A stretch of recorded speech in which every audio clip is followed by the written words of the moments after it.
Bismillahirrahmanirrahim. Assalamualaikum warahmatullahi wabarakatuh. Eh, Kita akan melanjutkan materi protein.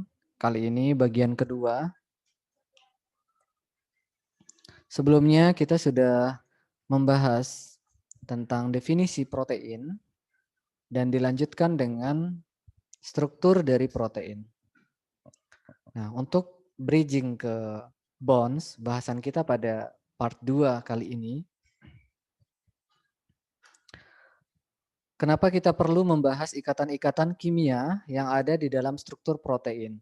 Karena ikatan-ikatan kimia atau interaksi inilah yang membuat lipatan-lipatan pada rantai polipeptida dalam struktur protein yang menentukan jenis struktur dari protein tersebut.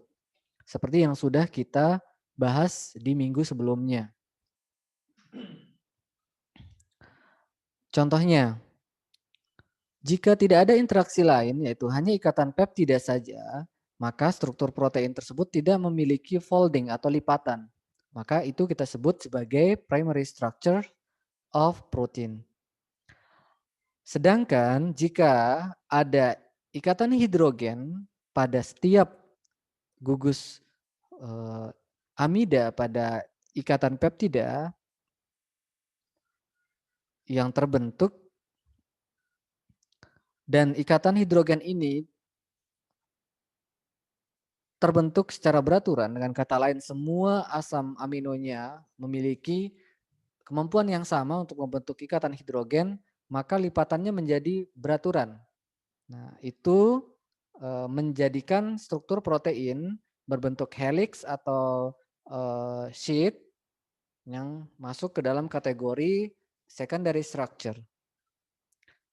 Namun jika interaksi-interaksi lain terbentuk, contohnya ikatan kovalen dengan membentuk ikatan disulfide pada antara tiol, dua tiol, kemudian ada ikatan ionik antara asam dengan basa, ada ikatan hidrogen yang terbentuk bukan dari backbone-nya atau bukan dari gugus amidanya, melainkan dari side chain-nya, maka lipatannya menjadi tidak beraturan tergantung jenis asam amino dan urutan asam amino yang membentuk rantai polipeptidanya. Nah, ini akan menjadi struktur tersier. Nah, demikian juga untuk struktur kuartener. Ketika ada dua rantai yang tidak terhubung oleh ikatan peptida, melainkan terhubung salah satu dari ikatan ionik atau ikatan kovalen, di mana ikatan kovalen adalah ikatan disulfida, maka bisa kita katakan itu adalah satu molekul protein yang terbentuk dari dua rantai polipeptida. Maka itu menjadi struktur kuartener. Nah, itu ya sekilas tentang materi minggu lalu. Kita akan lanjutkan ke ikatan yang ada pada protein yang membentuk lipatan-lipatan tersebut. Yang pertama, ada yang disebut sebagai peptide bond atau ikatan peptida. Kemudian ada ikatan hidrogen, ini berurutan dengan fungsi yang paling sering kita temukan di dalam protein ya. Kemudian ada salt bridge, disebut salt bridge karena dia biasanya menjembatani dua rantai tersebut. Bisa juga disebut sebagai ikatan ion. Kemudian ada disulfide bridge atau ikatan disulfida atau jembatan disulfida, sama fungsinya, hanya saja ini ikatan kovalen dan ini ikatan ionik. Kemudian disebut ada juga van der Waals interaction antara gugus-gugus yang tidak mampu membentuk salah satu dari yang keempat ini gitu ya, atau ketiga ini ya kalau kini kita hilangkan.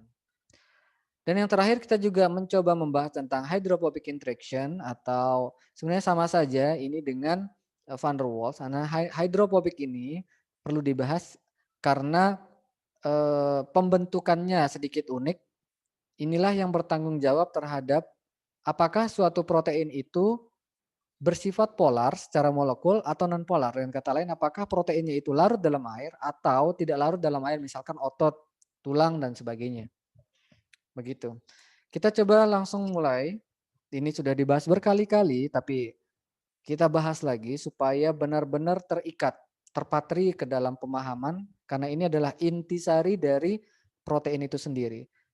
Jadi untuk memahami protein ya harus paham tentang ikatan peptida. Ikatan peptida seperti yang sudah dibahas di video sebelumnya terbentuk antara 2 atau lebih asam amino, yaitu dengan melepaskan molekul air sehingga gugus COOH akan melepaskan HO, kemudian gugus NH2 akan melepaskan salah satu hidrogennya sehingga C pada karbonil dengan N pada amina akan membentuk ikatan kovalen. Begitu. Sehingga terbentuklah gugus fungsi baru yang disebut sebagai gugus fungsi amida dan ikatan yang baru terbentuk ini disebut sebagai ikatan peptida. Dengan melepaskan satu molekul air setiap satu ikatan. Sehingga reaksi ini disebut sebagai reaksi kondensasi. Nah, karena sudah mengetahui bahwa ikatan peptida ini merupakan ikatan yang terbentuk oleh reaksi kondensasi, maka kita dapat memperkirakan cara memutuskan ikatan ini adalah dengan menambahkan kembali air atau membalikkan air ini ke sini, yaitu dengan reaksi hidrolisis. Maka protein itu dapat diputuskan dengan reaksi hidrolisis. Begitu. Oke,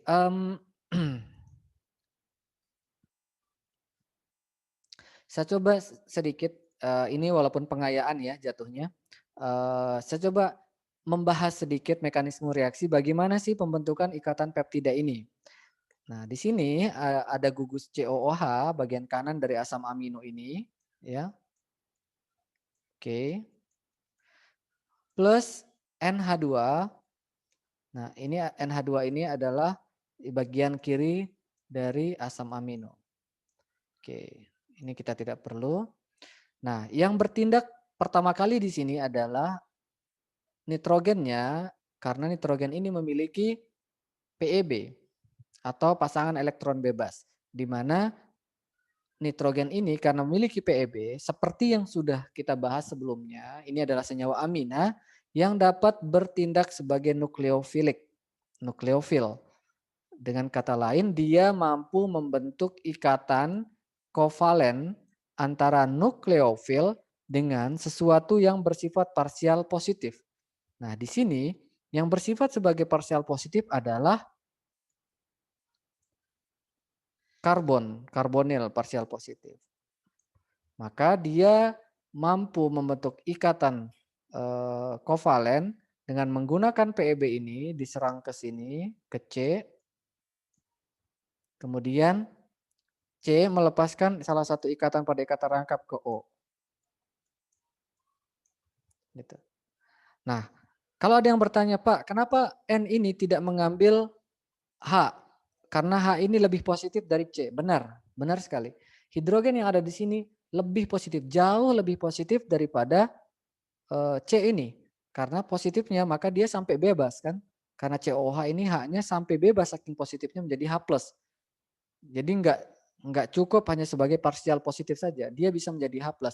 Maka dengan mudah diambil oleh nitrogen yang bersifat nukleofil. Ingat nukleofil itu bisa mengambil sesuatu yang positif atau sesuatu yang bersifat parsial positif. Kalau ada dua pilihan itu, maka dia lebih memilih sesuatu yang bermuatan positif. Dengan kata lain, dia sebenarnya lebih memilih hidrogen. Makanya reaksi dasarnya sebenarnya antara dua asam amino adalah reaksi asam basa. N mengambil H plus yang dibebaskan oleh COH menjadi COO- NH3+. Itu reaksi umumnya tanpa ada katalis. Lalu kenapa reaksi ini bisa terjadi? Ini terjadi dengan katalis tertentu. Dalam hal ini terjadi ketika sintesis protein menggunakan enzim ribosom. Gitu ya. Nah, oke, berarti yang ini kita abaikan dulu karena ini terjadi kalau tidak ada katalis atau dengan kondisi normal. Jika ada katalis dalam hal ini enzim yang mengkatalisis spesifik pada reaksi kondensasi ini, maka N menggunakan pasangan elektron bebasnya menyerang C. C melepaskan ikatan rangkapnya kembali ke O mengakibatkan strukturnya seperti ini. CO.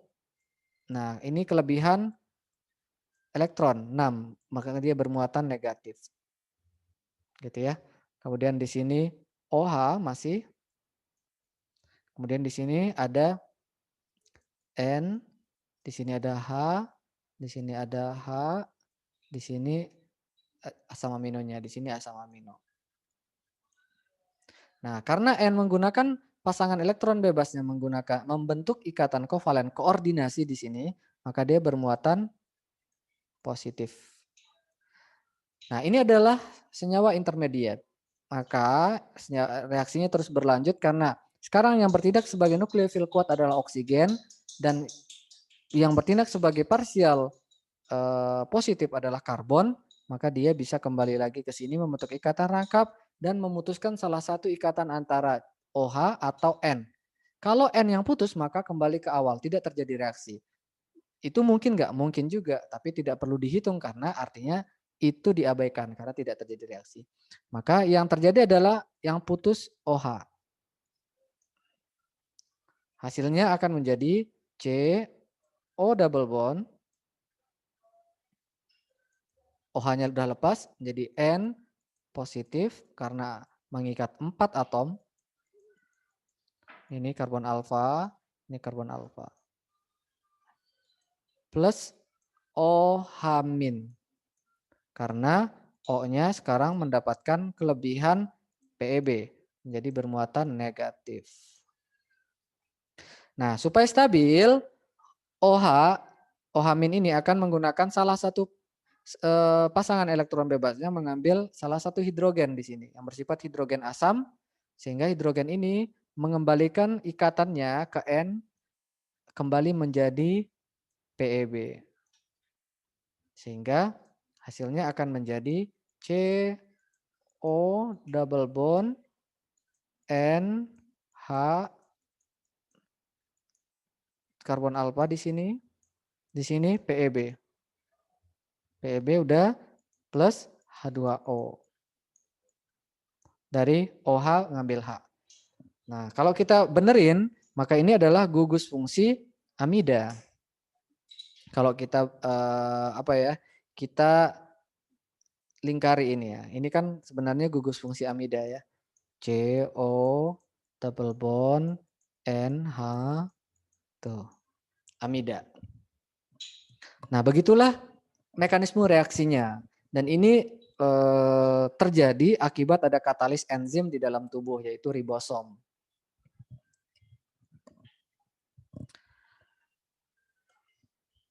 Nah, ketika dia menjadi ikatan peptida,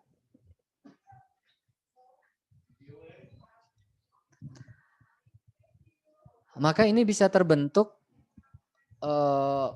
rantai yang panjang, gitu. Alias jika banyak asam amino yang membentuk ikatan peptida ini, maka rantainya bisa sangat panjang. Nah, yang ingin digarisbawahi di sini adalah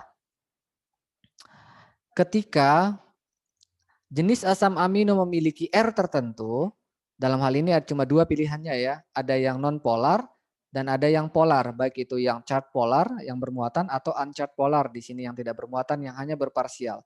Di sini yang warna hijau ini adalah yang non polar side chain-nya. Maka ketika membentuk rantai polipeptida, arah dari side chain-nya ini akan otomatis menyesuaikan diri, yaitu yang non polar akan mengarah ke sesama non polarnya, misalkan kalau ini ke arah bawah, kalau yang polar ke atas. Intinya adalah jika semuanya polar maka mereka satu arah. Jika ada yang non polar maka yang non polar beda arah. Nah, ini akan mendrive atau menjadikan strukturnya atau membentuk interaksi hidrofobik, nanti kita bahas selanjutnya. Itu. Yang penting ketahuan dulu ya, kalau side chain-nya ini non polar ya berarti arahnya beda dengan yang polar. Selanjutnya yang kedua ya. Kalau ada yang kurang paham di pause dulu, diulangi ya penjelasan yang tadi. Nah, sekarang kita coba bahas ikatan hidrogen. Nah, ikatan hidrogen seperti yang sering banget kita bahas, baik itu di semester gasal, yaitu ikatan yang terbentuk antara hidrogen yang bersifat parsial positif dengan atom lain yang bersifat parsial negatif. Begitu. Nah, pertanyaannya adalah kenapa hidrogen ini bisa menjadi parsial positif? Jawabannya karena hidrogen ini sedang berikatan dengan atom lain yang memiliki nilai elektronegativitas yang tinggi. Sehingga selisih antara nilai elektronegativitas antara atom tersebut dengan hidrogen cukup jauh. Mengakibatkan terbentuk dua part, yaitu part positif di sekitar hidrogen dan part negatif di sekitar atom tersebut. Sehingga hidrogen menjadi parsial positif. Nah, kebalikannya atom tersebut jika berikatan suatu atom yang memiliki elektronegativitas tinggi yang berikatan dengan suatu atom yang elektronegativitas rendah dengan selisih yang cukup besar, contohnya oksigen dengan H atau oksigen dengan C, maka dia akan menjadi parsial negatif. Nah, jika ada hidrogen parsial positif dengan atom lain yang parsial negatif, maka dapat membentuk ikatan hidrogen yang digambarkan dengan garis putus-putus. Begitu. Gitu ya maksudnya ya. Nah, di dalam protein hampir semua asam amino, bukan hampir semua asam amino mampu membentuk ikatan hidrogen ini jika kita awalnya mengabaikan R-nya. Misalkan kita abaikan dulu R-nya. Semua asam amino mampu membentuk ikatan hidrogen karena semua asam amino ketika sudah menjadi monomer pada polimer polipeptida akan berada dalam gugus fungsi amida, di mana dalam gugus fungsi amida ini ada C karbonil yang mengikat oksigen sehingga oksigen menjadi parsial negatif dan ada hidrogen yang terikat di N akan mengakibatkan hidrogen menjadi parsial positif. Maka mereka dapat membentuk ikatan hidrogen. Namun selain itu juga ini kita anggap sebagai backbone ya. Ini sebagai backbone atau rantai utamanya. Ini rantai utamanya. Selain dengan rantai utama ini, ternyata beberapa asam amino pada side chain-nya itu memiliki sesuatu yang bersifat parsial. Ada hidrogen parsial positif, ada juga oksigen parsial negatif di side chain-nya. Contohnya misalkan serin ada gugus OH-nya. Gitu. Berarti kalau ada gugus OH berarti oksigennya parsial negatif, hidrogennya parsial positif. Di mana ini mengakibatkan side chain dari asam amino ini mampu membentuk ikatan hidrogen. Jadi bukan hanya terbentuk dari backbone-nya, ikatan hidrogen pada protein juga dapat terjadi antara side chain-nya. Jadi ada 3 tahap nih, ada 3 jenis ikatan hidrogen. Bisa ikatan hidrogen terbentuk antara backbone dengan backbone, ini yang kita bahas sebelumnya. Bisa juga antara backbone tapi dengan side chain-nya, atau bisa juga dengan side chain dengan side chain. Jadi ada 3 cara. Nah, yang 2 ini mengakibatkan lipatan tidak beraturan, yang ini mengakibatkan lipatan beraturan pada secondary structure. Begitu. Oke, selanjutnya. Yang ketiga adalah salt bridge, kita sebut sebagai jembatan garam, di mana ini adalah ikatan ion antara asam dengan basa. Contohnya glutamic acid. Glutamic acid ini memiliki gugus COOH, di mana COOH ini bersifat asam, dan lysine ada gugus NH2, di mana NH2 ini bersifat basa. Nah, jika keduanya ini ada dalam suatu molekul protein rantai polipeptida, maka COOH akan melepaskan H+, H+ itu akan ditangkap oleh NH2 menjadi NH3+. COH akan menjadi COOmin dan NH2 akan menjadi NH3+. Sehingga ada ion positif dan ion negatif membentuk ikatan ion. Gitu. Nah, agak berbeda di sini dengan ikatan ion yang kita kenal di kimia ya. Biasanya misalkan antara Na dengan Cl pada garam dan sebagainya. Nah, pada protein, ikatan ionnya ini tidak sekuat pada ikatan ion yang ada pada senyawa bebas. Gitu ya. Kenapa? Karena ikatan ionnya hanya terbentuk dari asam basa lemah, di mana ini dapat mudah terhidrolisis secara parsial.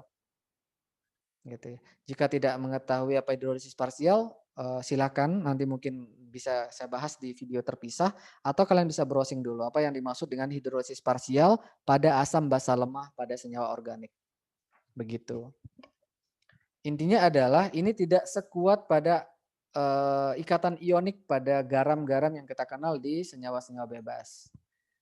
Nah, makanya ini lebih mudah putus, lebih mudah terhidrolisis daripada ikatan kovalen. Harusnya kan ikatan kovalen lebih lemah dibandingkan ikatan ion. Tapi karena ini mudah terhidrolisis, jadi bisa dikatakan dia lebih mudah putus dibandingkan ikatan kovalen pada ikatan peptida ataupun ikatan kovalen pada disulfide bridge atau ikatan disulfida yang nanti kita bahas yang nomor 4. Nah, kalian bisa mengidentifikasi apa saja side chain yang mampu membentuk ikatan-ikatan ionik ini.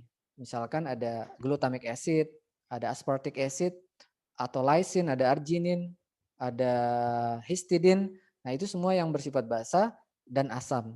Nah, dari kelima ini, 2 asam dan 3 basa, jika mereka bertemu, asam dengan basa mampu membentuk salt bridge ini. Nah, kalau ada yang bertanya, kenapa namanya jembatan? Kenapa di sini disebut salt bridge gitu? Jawabannya adalah karena dia sebenarnya secara struktur menjembatani 2 rantai ini. Contohnya jika ada rantai lurus seperti ini, kemudian di ujung sini ada aspartic acid, kemudian di sini ada contohnya lysine, maka mereka dapat menjembatani ini sehingga dia berlipat. Nah, ini menjadi jembatannya. Begitu. Sama dengan disulfide bridge nanti. Selanjutnya, yang keempat adalah ikatan disulfida. Ini merupakan ikatan kovalen sebenarnya. Tapi spesifik di protein antara tiol dengan tiol yang lain membentuk ikatan disulfide. Disebut juga sebagai disulfide bridge atau jembatan disulfida. Sama dengan salt bridge tadi, kenapa disebut jembatan. Nah, untuk disulfida ini spesifik terjadi antara 2 sistein asam amino karena satu-satunya asam amino dari 20 asam amino yang mengandung gugus tiol atau SH adalah sistein ini. Ketika dioksidasi sistein SH ini side chain-nya akan melepaskan hidrogen ya. Dia akan melepaskan hidrogen, dengan kata lain dia teroksidasi sehingga akan terbentuk ikatan kovalen SS. Gitu ya. Demikian juga cara pemutusannya adalah dengan direduksi. Direduksi artinya diberikan hidrogen maka kembali menjadi SH. Nah, ini adalah ikatan kovalen yang cukup stabil. Sehingga biasanya sistein ini sering atau banyak sekali digunakan oleh prorantai polipeptida pada protein itu untuk menstabilkan rantai ikatan. Contohnya pada rambut, tulang, otot dan sebagainya. Gitu ya. Contoh pada keratin pada rambut.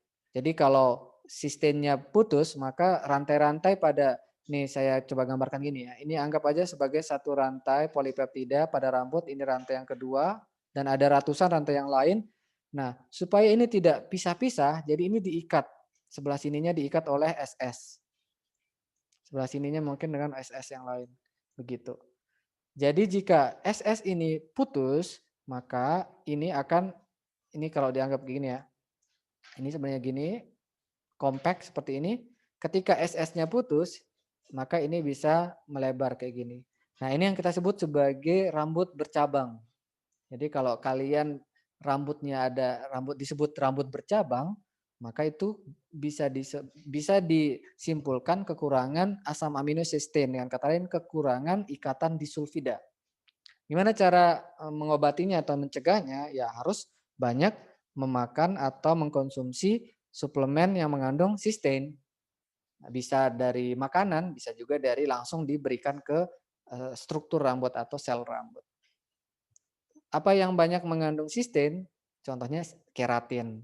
Keratin itu sama protein yang ada di rambut. Jadi kalau itu kita berikan ke rambut lagi, maka dia akan mengambil sistemnya. Jadi yang tadinya bercabang jadi nutup lagi. Nah, ini struktur atau cara pembentukan jembatannya. Ini rantai polipeptida terhubungkan oleh yang kuning ini. Gitu ya, ikatan disulfida. Yang kelima adalah van der Waals interaction. Nah, ini sudah beberapa kali kita bahas juga, adalah ikatan atau interaksi yang paling lemah ya, yang terlemah gitu. Dari interaksi-interaksi kimia. Kenapa? Karena interaksinya, walaupun memang semua interaksi itu terbentuk dari sesuatu yang positif dengan yang negatif, tapi bagian positif dan bagian negatif pada atom yang membentuk interaksi van der Waals itu bersifat sementara, sehingga karena sementara maka sangat lemah. Gitu ya. Makanya dipolnya kadang kita sebut sebagai dipol sementara. Ada juga dipol terinduksi. Nah, dua ini sangat berhubungan. Contohnya misalkan ini. Ini adalah suatu molekul atau atom netral. Dan misalkan kalian bisa anggap CH3 misalkan, itu kan nonpolar gitu.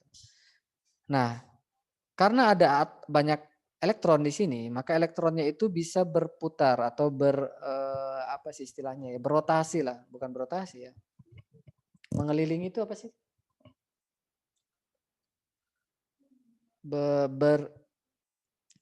Berevolusi ya. Udah itulah intinya ya memutari gitu ya, memutari inti atomnya gitu ya. Tiba-tiba saya lupa nih. Oke.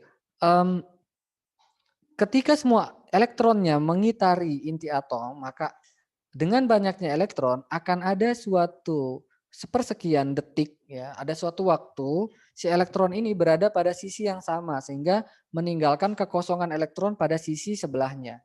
Nah, pada sepersekian detik ini maka terbentuklah dua bagian di mana elektronnya yang banyak itu disebut bagian yang negatif dan yang kekosongan elektron itu disebut bagian yang positif. Nah, apa dampaknya? Sampai sini tidak ada dampaknya. Kenapa? Karena ini hanya terjadi sementara saja. Tetapi ini akan berdampak jika ada atom netral lain yang mendekati si molekul ini.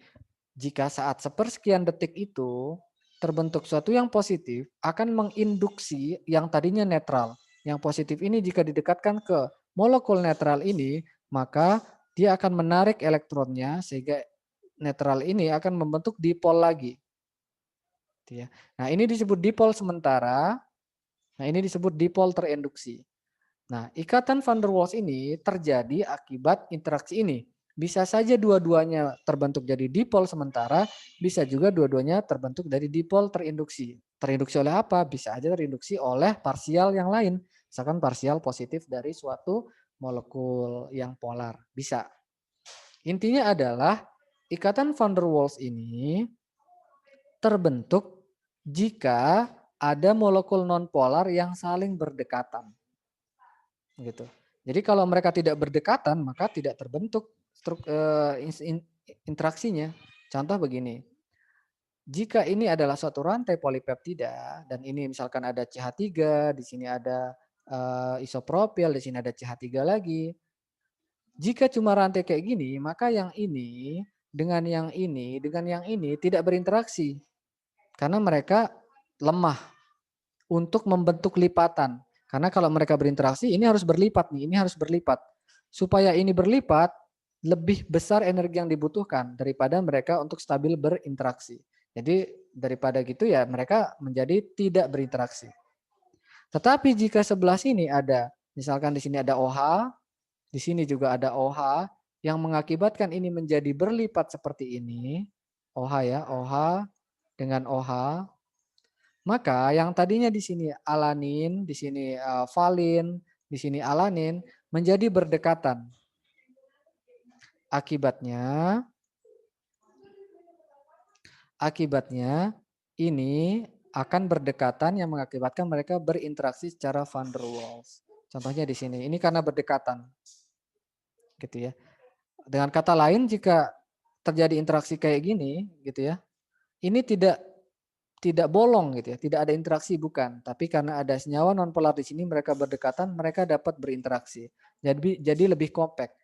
Tujuannya apa? Ikatan van der Waals ini tujuannya biasanya untuk menstabilkan struktur supaya tidak meletoy lah bahasanya gitu ya. Kurang lebih kayak gitu. Dan yang terakhir, yang keenam, kita juga akan membahas hydrophobic interaction. Nah, apa itu hydrophobic interaction? Yaitu interaksi sesama nonpolar. Nah, secara kimia, jenis interaksinya itu adalah interaksi van der Waals sebenarnya. Cuma kenapa perlu kita bahas di sini? Karena kalau yang tadi saya berikan contohnya yang di sini adalah karena dipaksa berdekatan maka dia berinteraksi. Kalau hydrophobic interaction ini sama sebenarnya dipaksa juga, cuma pemaksaannya oleh lingkungan. Nah, ini lingkungan nih. Yang tadi kita bahas, ketika suatu rantai polipeptida baru terbentuk, maka otomatis ya, yang warna biru ini yang polar akan mengarah yang arah berbeda dengan yang polar. Yang biru ini polar, sorry. Yang hijau non polar. Mereka akan searah, yang biru searah. Jadi ketika mereka mulai berinteraksi, maka mulailah berlipat sesuai arahnya. Nah, yang menjadi masalah di sini adalah di lingkungan sini pelarutnya dalam tubuh kita itu adalah air, H2O. Mengakibatkan yang nonpolar ini tidak mau berinteraksi dengan air, maka dia mengkerut atau mengarah ke dalam, sehingga lipatannya yang biru akan mengarah keluar karena dia mampu membentuk ikatan hidrogen dengan air, dan yang bersifat nggak suka air atau takut air, hidrofobik ini, mengarah ke dalam, yang warna hijau ini. Nah, karena mereka mengarah ke dalam, sama-sama nggak suka air, maka otomatis mereka berdekatan satu sama lain, maka terbentuklah suatu interaksi van der Waals. Tapi di sini kita sebut hydrophobic interaction karena sama aja sebenarnya van der Waals, cuma cara dianya itu karena mereka sama-sama takut air, maka dia berdekatan ke dalam. Nah ini biasanya pada protein-protein globular, protein gumpalan yang sebenarnya dia larut dalam air, dapat membentuk interaksi dengan air. Ini tidak terjadi pada struktur-struktur protein yang bersifat fibros ya, atau yang protein yang non polar lah gitu ya, karena polarnya sedikit. Jadi yang berinteraksi dengan air ya mereka sedikit gitu, jadi kalah. Jadi lebih baik molekulnya yang nggak larut sama sekali dengan air. Kalau ini molekulnya larut dalam air nih. Kenapa yang non polarnya ini tidak berinteraksi? Karena mereka sembunyi ke dalam, sama-sama hidrofobik begitu. Nah, jika kita coba simpulkan, kurang lebih seperti ini. Interaksi antara side chain atau bahkan antara rantai backbone pada protein itu dapat terbentuk akibat dari ikatan-ikatan kimia dari gugus fungsinya. Contohnya kalau asam dengan basa maka terbentuk ionik. Kalau ada parsial positif dengan parsial negatif, ada hidrogen, kemudian ada van der Waals juga, kemudian ada cysteine dengan cysteine membentuk ikatan disulfida. Begitu ya. Selanjutnya kita akan bahas di video kali ini adalah klasifikasi protein berdasarkan beberapa hal ya. Jadi protein itu dapat dibagi menjadi beberapa jenis gitu ya. Pertama, kita coba klasifikasikan protein itu berdasarkan bentuk strukturnya, bentuk molekulnya. Dibagi dua, ada fibrous protein atau protein serat dan ada globular protein atau protein globular, protein gumpalan. Nah, bedanya apa? Kita bahas fibrous dulu.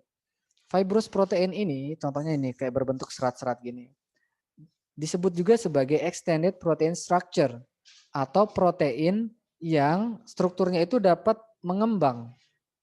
Dapat mengembang dan kata lain dapat memanjang. Seiring waktu itu dapat bertambah strukturnya gitu ya. Yang tadinya kecil makin lama makin besar. Gitu ya. Contohnya pada tulang atau pada otot dan sebagainya. Intinya protein struktural yang membentuk badan kita. Jadi dari kita kecil sampai kita besar, otot kita itu makin membesar molekul proteinnya. Gitu ya. Jadi nggak sama karena proteinnya itu dapat mengembang, extended. Kemudian yang kedua ciri khasnya adalah insoluble. Jadi dia ini nggak larut di dalam air pertama. Kenapa? Ya karena gugus-gugusnya itu sebagian besar nonpolar dan molekulnya itu sangat besar biasanya karena ini extended ini makin mengembang, makin besar, makin membesar gitu ya. Bahkan dia juga nggak larut ke dalam lipid bilayer. Lipid bilayer ini adalah lipid yang bersifat surfaktan ya, contohnya sabun. Jadi nggak larut juga di sabun. Kenapa? Karena molekulnya yang besar. Gitu ya, nggak kayak lemak ya. Kalau lemak kan larut di dalam lipid bilayer atau dalam sabun. Nah ini tujuannya ya karena otot kita atau kulit kita itu nggak boleh larut dalam air. Gitu ya. Kalau kita otot kita larut dalam air ya kita nggak boleh mandi karena bisa meluruh ya, bisa larut gitu. Sama dengan nggak boleh juga larut dalam sabun. Kalau larut dalam sabun bayangin berarti kita nggak boleh pakai sabun. Gitu. gitu ya. Karena ini pembentuk tubuh ya, kayaknya kulit, otot, tulang, gigi, rambut dan sebagainya. Yang ketiga, struktur sekundernya biasanya terbentuk dari struktur yang simpel, dari satu tipe saja. Nah, struktur sekunder itu kan ada dua. Ada alpha helix dan ada beta pleated sheath. Berarti kalau dia hanya terbentuk dari alpha helix, maka sebagian besar ya struktur sekundernya alpha helix semua. Kalau ada yang beta sheath, walaupun jarang ya, beta sheath semua gitu. Jadi nggak kompleks lah. Kemudian struktur kuartenernya itu biasanya diikat antara satu rantai dengan rantai yang lain, itu biasanya diikat oleh kovalen. Berarti satu-satunya kovalen di protein adalah SS. Gitu. Ini ya, antara asam amino dan asam amino yang lain. Jadi ini terikat struktur sekundernya SS gini ya. Ini SS, ini SS. Kenapa bukan ikatan di peptida? Berarti kalau ini ikatan peptida kan berarti ini nyambung kan? Ikatan peptida berarti ini nyambung harusnya. Kalau ini nyambung berarti bukan struktur kuartener lagi seperti yang kita bahas di video sebelumnya. Gitu ya. Maksudnya itu adalah ini ikatannya kovalen, ikatan SS bukan ikatan ion. Jadi makin membuat dia tidak larut karena ikatan ion kan mudah larut tuh dalam air. Itu saling berhubungan lah. Yang kelima, fungsi-fungsinya biasanya sebagai struktur pada tubuh. Misalkan otot, ya tulang, ya kemudian kulit, ya rambut, gitu. Itu membentuk fibros ini. Kita ambil beberapa contoh. Contohnya di sini adalah elastin. Nah, elastin ini yang ini kalian bisa tahu nih, ini contoh dari fibrous protein. Yang warna merah ini adalah SS disulfidanya tadi. Makanya kalau ada yang tahu kenapa elastin itu elastis, ya karena strukturnya ini kayak gini nih. Dia dapat mengkerut, ya mengkerut seperti ini, dapat juga merenggang kayak gini. Jadi kalau kalian coba sekarang semua dicubit tuh kulitnya, maka itu bisa ketarik tuh kulitnya, ketarik kulitnya, tapi bisa balik lagi. Gitu. Dengan kata lain ini kalau kita tarik sebelah sini kita tarik, kita stretching, maka dia bisa mengembang kayak gini. Tapi kalau kita lepas dia bisa balik lagi kayak gini. Gitu ya. Nah, ini bisa melepasnya itu bisa interaksi hidrogennya. Gitu. Intinya adalah dia terstabilkan oleh ikatan disulfidanya yang disebut ini cross link ini. Nah, kalau ada yang mengetahui ada satu penyakit ya yang kalau kita tarik kulitnya itu balik ke semula itu lama. Nah, kalian bisa memprediksi itu berarti kekurangan elastin. Gitu. Jadi kurang elastis lah kulitnya dia. Nah, ini ya, ini contoh fungsi dari disulfide bridge ini atau ikatan disulfida ini. Ini. Nah, dia juga bisa antara satu rantai dengan rantai yang lain bisa kayak gini. Bisa juga satu rantai dengan rantai yang lain atau misalnya bisa juga satu rantai yang sama, sorry maksud saya gitu. Bisa juga dengan dua rantai yang berbeda. Intinya adalah dia untuk menstabilkan elastin. Contoh kedua ada disebut juga keratin. Nah, ini yang rambut. Keratin ini yang menghubungkan antara rantai alpha helix dengan alpha helix yang lain. Gitu. Kalau ini putus, bisa kita sebut sebagai rambut bercabang tadi. Ya. Ini elastin ya. Keratin maksud saya. Itu contoh dari fibrous protein. Selanjutnya berdasarkan bentuknya, yang kedua adalah disebut globular protein. Nah, cara mengingatnya adalah ciri khas dari globular protein adalah kebalikan dari fibrous. Maka gampang tuh ngingatnya. Kalau yang tadi itu extended atau dapat berkembang, kalau ini compact. Compact itu ya tetap. Jadi contohnya apa? Enzim gitu. Enzim kita dari kecil sampai sekarang itu ya sama bentuknya. Enzim amilase ya amilase, semua amilase kayak gitu. Gitu. Jadi proteinnya itu compact, tetap gitu. Ya, strukturnya kayak gini sampai akhir gitu. Kalau fibros kan bisa kayak gini. Nanti makin tua mungkin makin mengendor gitu. Makin memanjang dan sebagainya. Kedua, kalau yang fibros itu insoluble di air, kalau ini soluble. Karena fungsinya adalah fungsional. Dia berfungsi tertentu, contohnya enzim tadi atau antibody. Sedangkan pelarut di dalam tubuh kita itu adalah air, maka harus larut. Kalau dia nggak larut ya nggak mungkin dia berfungsi. Gitu ya. Misalkan enzim, gimana dia mengkatalisis suatu reaksi dalam tubuh kalau dia tidak larut dalam pelarut yang direaksikan. Gitu. Jadi harus nih enzim itu larut dalam air, protein yang larut dalam air. Yang ketiga, struktur sekundernya itu biasanya kompleks, campuran dari alpha helix, beta sheet, dan loopingnya. Nah, struktur looping itu yang minggu lalu kita bahas, yang ini ya, contohnya kalau ini beta sheet kayak gini, nah loopingnya ini yang menghubungkan ini ya. Nah, itu campuran semuanya, gitu ya. Biasanya di intinya ya, di inti-inti strukturnya.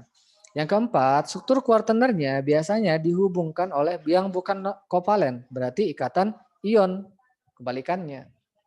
Makanya dia untuk menambah kelarutan nih di dalam air. Dan yang kelima, kebalikannya juga ya dari yang fibrous, fungsinya biasanya pada metabolisme. Contohnya enzim, hormon, antibodi, hemoglobin, dan sebagainya. Contohnya ya hemoglobin. Nah ini hemoglobin ini contoh dari globular protein. Ini larut dalam air. Gitu. Nah ini adalah struktur quaterner. Karena ada 4 rantai polipeptida. Setiap rantai polipeptida itu mengandung gugus Hem. Ini yang menyebabkan warnanya menjadi warna merah hemoglobin. Jadi kalau rantai polipeptidanya saja tidak berwarna, yang menyebabkan dia berwarna merah adalah gugus kromofor ini. Nih, gitu. Jadi kalau orang yang rusak sel darah merahnya, biasanya gugus hemnya itu yang rusak. Walaupun dia ada hemoglobin, tapi dia tidak mampu menghasilkan warna merah. Sel darah merahnya kurang lah, gitu ya. Nah, ini juga dapat membentuk senyawa kompleks dengan Fe, sehingga dengan adanya Fe ini mendukung fungsinya hemoglobin ini untuk mengikat oksigen. Gitu ya. Nanti kita bahas lebih lanjut lagi di fungsi protein. Ini contoh dari globular protein. Contoh yang kedua ada juga disebut sebagai globulin. Nah, globulin ini adalah kumpulan sebenarnya, kumpulan dari suatu functional protein. Salah satu yang kita kenal ada 6 ya, ada 60 protein yang termasuk ke dalam globulin. Salah satunya yang sering banget kita dibahas oleh orang adalah gamma globulin. Nah, ini disebut sebagai antibody. Kenapa namanya gamma globulin? Karena bentuk strukturnya mirip gamma nih. Gitu. Ini antibody. Nanti fungsinya kita bisa bahas ya. Selanjutnya kita bahas fungsi antibody. Untuk sekarang kita lihat contoh-contohnya saja. Nah, itu adalah pembagian protein berdasarkan bentuknya. Protein, selanjutnya protein itu juga bisa digolongkan berdasarkan senyawa-senyawa penyusunnya atau komposisinya.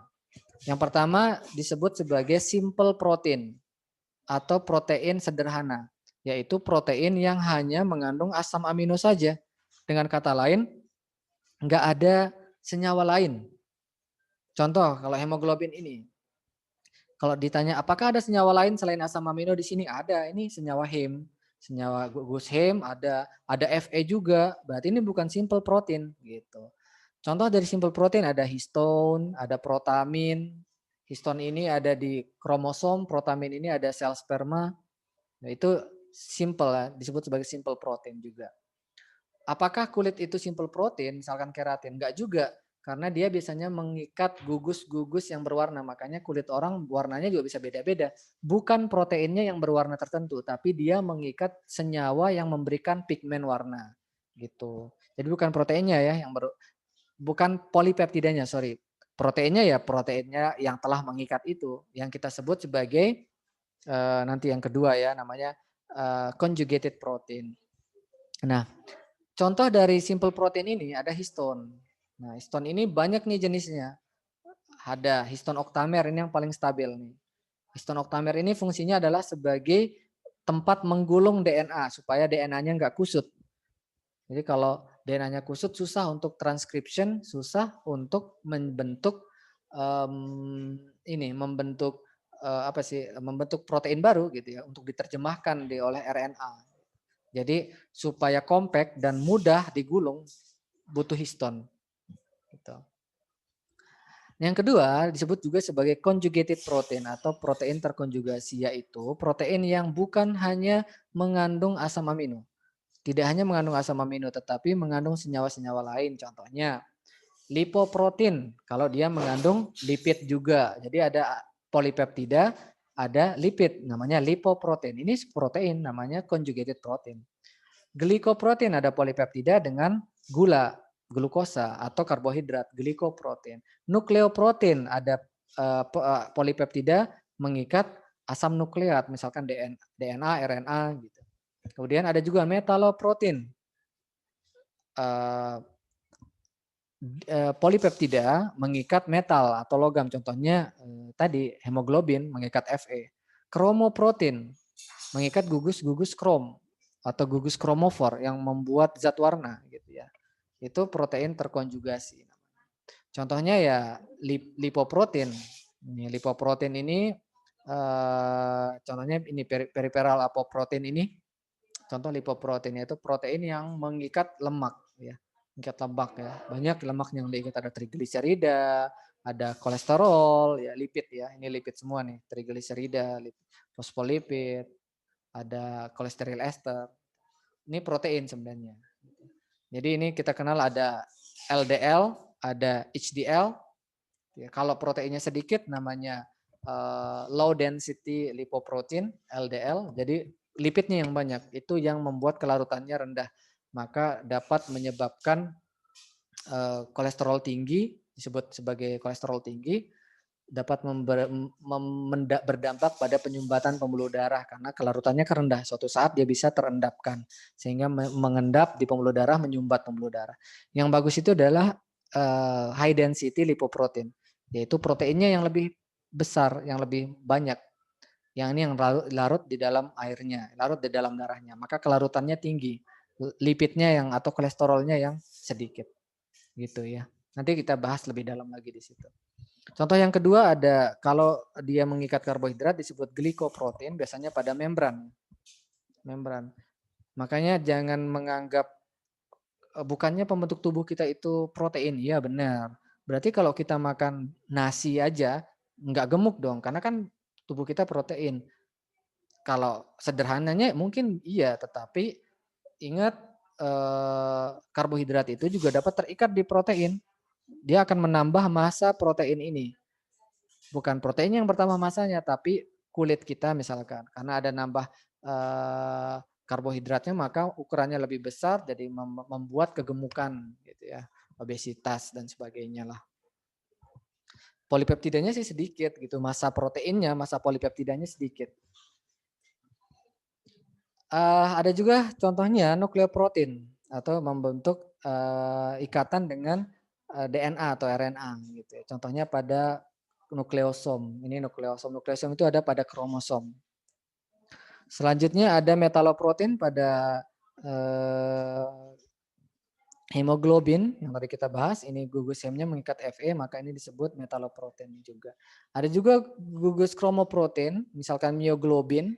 Ini yang mioglobin inilah yang membuat protein kita berwarna, gitu ya, karena dia mengikat gugus kromofor yang berwarna. Dan yang ketiga disebut juga sebagai derived protein atau turunan protein. Ini biasanya jenis protein yang sudah mengalami perubahan oleh perlakuan tertentu, baik itu dengan kimiawi atau dengan pemanasan atau dengan fisika, perubahan fisika atau dengan enzimatis. Contohnya protein yang telah denaturasi. Contohnya begini, putih telur ketika ada di dalam cangkangnya disebut protein nggak? Jawabannya iya, itu adalah protein, misalkan albumin. Tapi ketika albumin ini digoreng, maka putih telurnya itu berubah menjadi padatan, ya, padatan telur ceplok lah gitu. Apakah itu tetap disebut protein? Benar, itu masih protein, tetapi berbeda struktur. Nah, yang protein aslinya itu adalah albumin, tetapi ketika digoreng itu menjadi turunan protein. Tujuannya masih beda-beda gitu ya. Ada tujuan bagus, ada yang berdampak bagus, ada yang berdampak buruk juga gitu. Contoh yang berdampak bagus ya kayak tadi, kalau digoreng maka lebih enak gitu ya. Padahal proteinnya ya sama aja sama aminonya nanti gitu. Contohnya ada coagulated casein atau kasein pada susu yang terkoagulasi, misalkan pada dengan enzim biasanya ini ya, pada pembentukan yogurt gitu ya. Yang tadinya encer setelah terkoagulasi jadi agak semi padat atau padat pada yogurt. Ada juga yang protein terdenaturasi yang tadi saya contohkan kuning telur gitu ya. Itu contoh dari protein-protein turunan. Tetap disebut sebagai protein. Baik, demikian materi untuk pertemuan kedua ini. Selanjutnya nanti kita akan membahas fungsi protein, kemudian sumber-sumber protein, dan yang terakhir adalah protein analysis yang berhubungan dengan kerjaan kalian sebagai chemical analyst gitu ya. Oke, jika ada yang tidak dipahami boleh nanti ditanya, diberikan pertanyaan di form yang disediakan. Demikian saya tutup. Assalamualaikum warahmatullahi wabarakatuh.